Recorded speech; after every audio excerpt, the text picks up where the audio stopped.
Hello everybody, welcome to my page Schwin Addiction. And today we're going to be talking Ashtabula. And a lot of you guys might be wondering what Ashtabula is, where it came from, and what it has to do with Schwin. Well, Ashtabula, which started out as, it's a foundry, it's called Ashtabula Bow Sockets Company, ABS.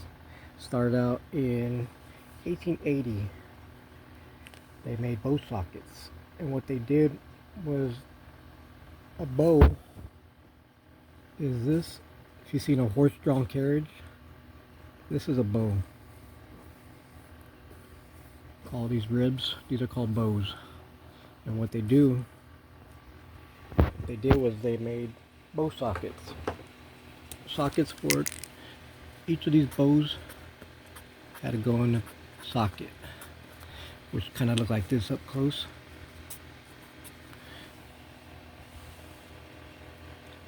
These would be considered something similar. This is your bow, and this is a socket. These are made of metal. They're made of steel, and Ashtabula, they made them. They're a foundry, and they forged these. They forged these sockets and they sold them, which was founded in 1880. 1880, so it's an old company, real old company. When I think of this, I think of Doc Brown from Back to the Future, Part 3, where he's just sitting there and he's hammering away. But Ashtabula, they made their foundry and they made metal parts.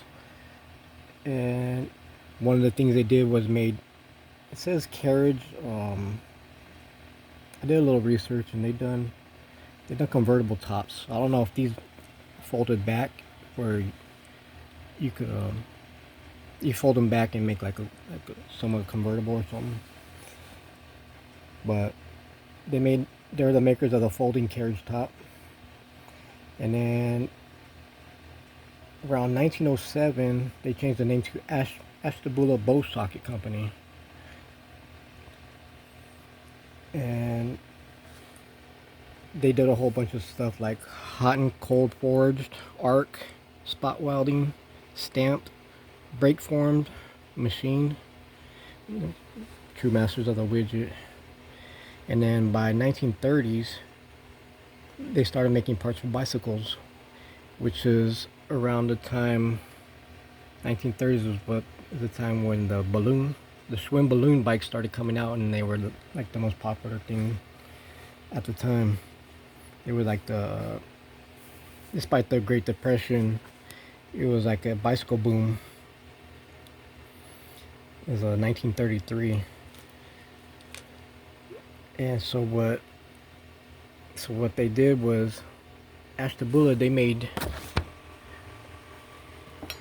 forks, they made cranks, and they made the stems for all the bikes. So all Schwinn bikes, which is what makes Schwinn real good and strong, was the heat treated steel that Ashtabula provided for Schwinn and the parts they made. And these were real strong. They were so strong that in the 1970s, kids were using, late 60s, 69, 68, 69, 70s, kids were using them to go off-roading, and that's how BMX started. Because the Schwinn frames were so strong, and the forks and the crank and the stems were so strong that they could withstand all the abuse that they're given. Some Schwinn frames I've seen fail, but it's barely rare, and probably ample amount of abuse until they started upgrading the frames. And right here, you would say to yourself that this looks like a Schwinn fork. Well, because that's pretty much is a Schwinn fork, but made by Ashtabula. And this is what a Ashtabula BMX fork. This chrome one came out in '76. This was like in like 58, 57, 58. You could start dating these. They always came out with that. They put a date on them. See 76 right there.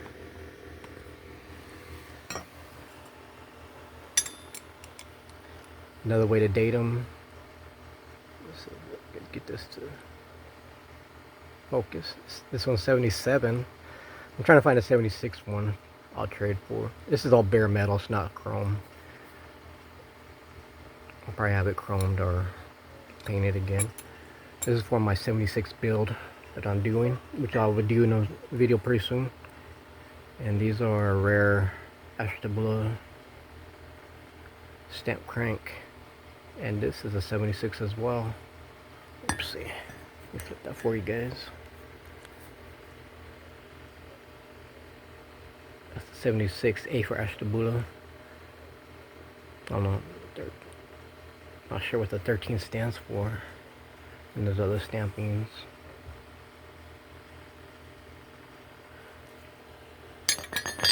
That's how pretty much how you could date these. And then this is a rare 76. 76 is a specific year because this is my year, the year I was born. It's all even got like 76. Let's see if I can find it.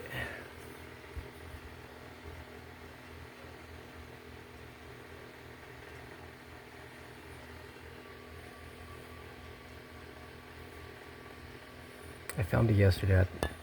It's like real faint. I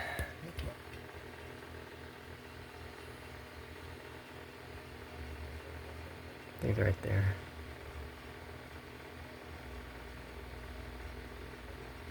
The 76 handlebars. All my 76 scrambler parts. I'm doing a scrambler build.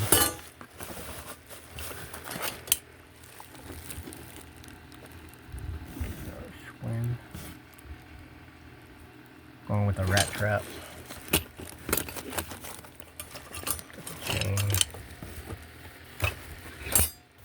This is custom that I had made.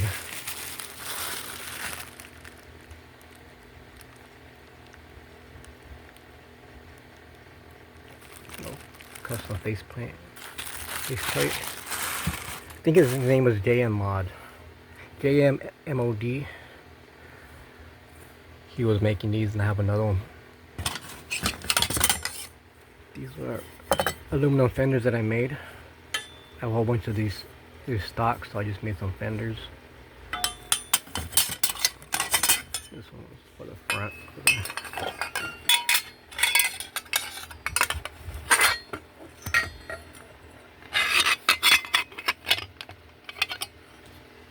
I have that special made for that. My little BMX 76 BMX off-road bike I'm making. So Ashtabula. So when you see these parts, every part on Schwinn is made by Ashtabula. You'll a lot of the cranks you'll see A or AS. I'm not sure if it's or S. It would say SA, probably for Schwinn approved. Because when you see the word approved, it's because another company makes it and Schwinn approves it. So Schwinn doesn't make every part on their bike. They contract other companies to make their parts, just like the seats. It may say Schwinn Stingray with the tag, but it's really made by persons. There's a person's seat.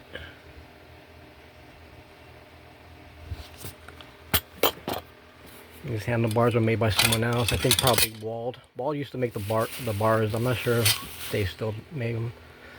Persons used to. I think Persons still makes the sissy bars. Union made the pedals. So you'll see on the back side, it'll say Union. Made in Germany. That's Union. That's not. Schwinn is Chicago, so you know that's not Schwinn. And so just like every other part on a Schwinn, it's contracted by other companies, so it'll say Schwinn approved. This is a KMC chain. There's a newer one. But I have an older one. I'll probably throw on just to have it more correct, period correct. But yeah, see where was it at? Yeah, so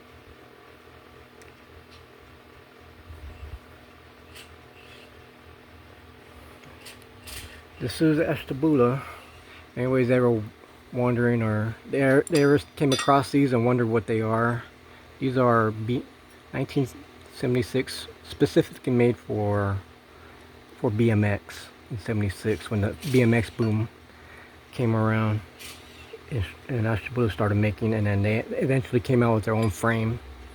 I think in '76, '77, around that time, they actually had their own frame made, and they had all these parts on it,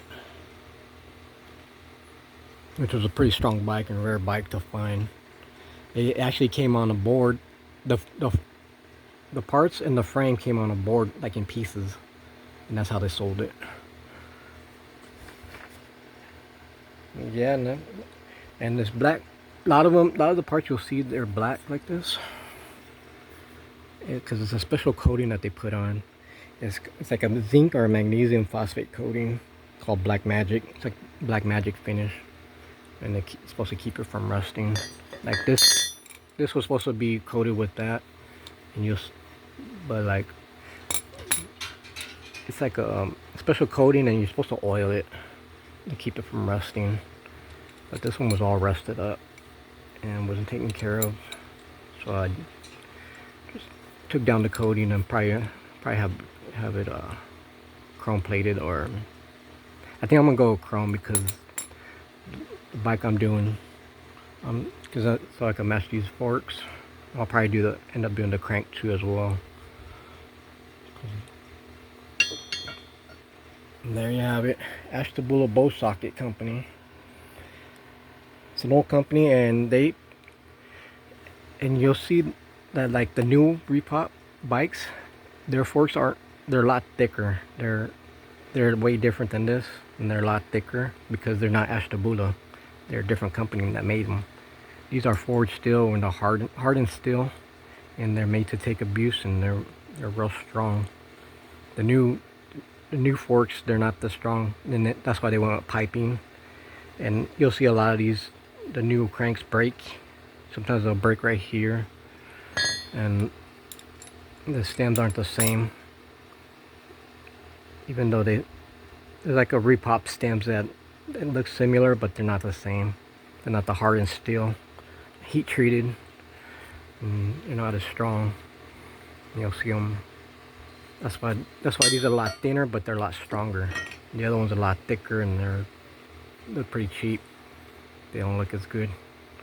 And there you have it, Ashtabula Bow Company. And they actually went out of business about the same time Schwinn did, which is why you don't see Ashtabula parts on the repops or on newer bikes. I think they went out of business like around 1982. And pretty much the same era, same time. There you have it.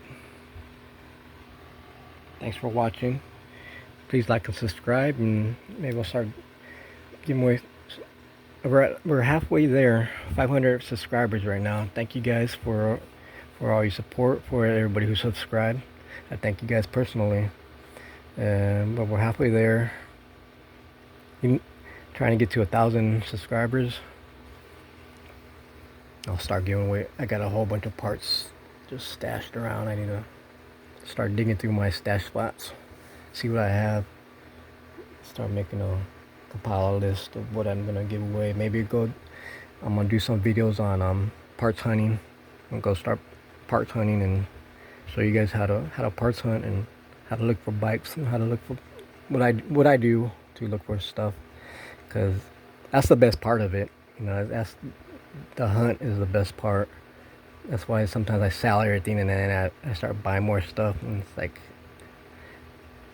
I start seeing stuff I start looking around and start seeing stuff, and I start buying some more stuff. It's like a never-ending cycle. But I think it's like the best part's not having the parts. Is looking for the parts, and the hunt for the parts is what I like to do. And so what we used to do back in the 90s is like we used to just hunt, look around. We used to just walking the streets, but look in the backyards and look for junk piles and go knock and ask the owners if we spot something. Go knock and ask the owners if we could have it or if they want to sell it. And some would say no, and some would say get out of here, chase us away. Some would say go take it, clean it up, take it out of here. Some people will sell it. You know, you look through newspapers, and swap meets were like the biggest things. The green sheet was the biggest thing. Just looking through the green sheet, all you see, they have a couple words of description, and that's all you had. You didn't have no pictures, you didn't have no nothing, and you just had to go and check it out and decide if you want or not. Drive all that way just to see if it was worth taking or what. Prices were cheap. But yeah, I might do a video on that and parts hunting. That way I can show you guys how to look for stuff and what I look for. But thanks for watching. Please like and subscribe. Go through all my videos and just like all the videos. Just go through them all and just hit the like button. And then it doesn't cost you nothing. You know, just give me a like and subscribe. That way help me out, and I'll try to help you guys out. Some knowledge and some parts giveaways. But thank you very much. I appreciate it. And talk to you guys soon. Bye.